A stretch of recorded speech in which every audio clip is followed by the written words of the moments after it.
गिरिनंदिनि नंदित मेदिनि विश्व विनोदिनि नंदनुते गिरिवर विंध्य सिरोजिनि वासिनि विष्णु विलासिनि जिष्णुनुते भगवती हे सिति कंठ कुटुंबिनि भूरि कृते जय जय हे महिषासुर मर्दिनि रम्य कपर्दिनि शैलसुते। विवेकानंद युवानों को हमेशा से कहते हैं कि आप मृदु संगीत मत सुनो, ढोल नगारा वाला संगीत सुनो, ताकि जो हमें वो स्पिरिट है वो बाहर आ जाए। और यही स्पिरिट वाला त्योहार आया है नवरात्रि। नवरात्रि का नाम सुनते ही हम लोगों में स्पिरिट आ जाता है।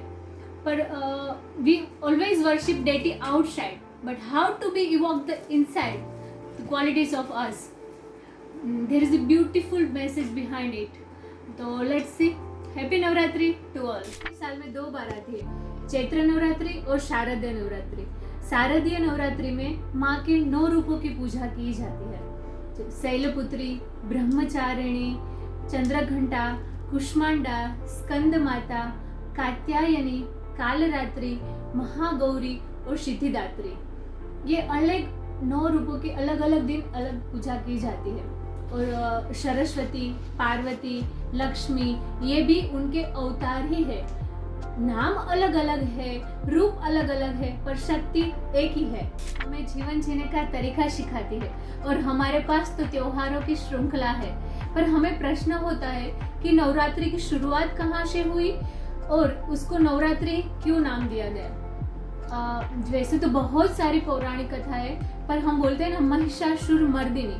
महिषासुर नाम का राक्षस से बचने के लिए एक शक्ति निर्माण हुई और इन शक्ति ने 9 दिनों तक महिषासुर के सामने युद्ध किया, इसलिए उसको नवरात्रि भी कहते हैं। और 10वें दिन विजय प्राप्ति की, इसलिए उसको विजयादशमी कहते हैं। और विजयादशमी के दिन हम रावण का पुतला जलाते हैं। कितने उत्साह के साथ हम विजयादशमी के दिन रावण के 10 मुख वाले पुतले को हम जलाते हैं।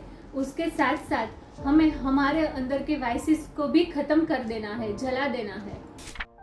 हम साथ मिलकर राउंड में गरबा खेलते हैं। संघ में एक बड़ी शक्ति है।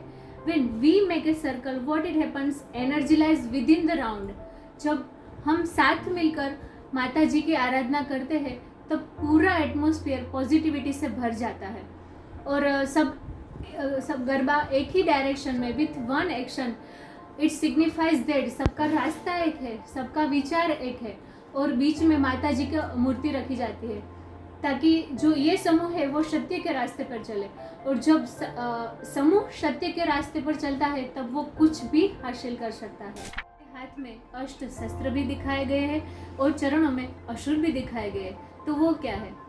तो हमारे अंदर दिव्यता, पवित्रता भी है और हमारे अंदर वीकनेस, वाइसेस जैसे काम, क्रोध, लोभ, मोह, मत्सर, आलस, अहंकार, वो भी है। तो ये है, ये जो माता जी का रूप है, इट सिग्निफाइज दैट कि प्योरिटी ने ईगो के ऊपर ओवर पावर किया है। तो हम जब प्योरिटी बढ़ा देंगे तो ईगो अपने आप ही खत्म हो जाएंगे, वाइसेस अपने आप ही खत्म हो जाएंगे। हाथ में अष्ट शस्त्र है तो उसका सिग्निफिकेंस क्या है? जो शस्त्र है वो नॉलेज का प्रतीक है।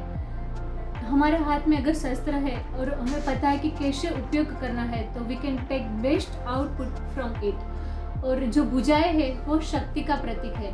हम में सहन करने की शक्ति है, निर्णय करने की शक्ति है, सामना करने की शक्ति है, परखने की शक्ति है।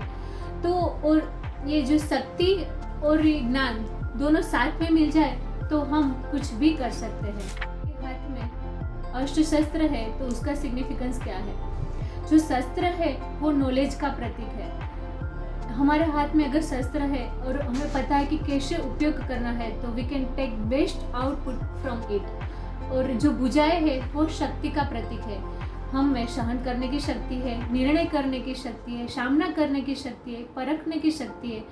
तो और ये जो शक्ति और ज्ञान दोनों साथ में मिल जाए तो हम कुछ भी कर सकते हैं।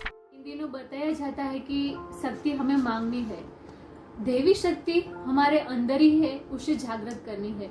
जब 9 दिन तक हम देवी माँ की आराधना करेंगे, शक्ति के बारे में जानेंगे, तो वो हमारे जीवन का हिस्सा बन जाएगी। दिन में क्यों नहीं, रात को ही त्योहार मनाया जाता है।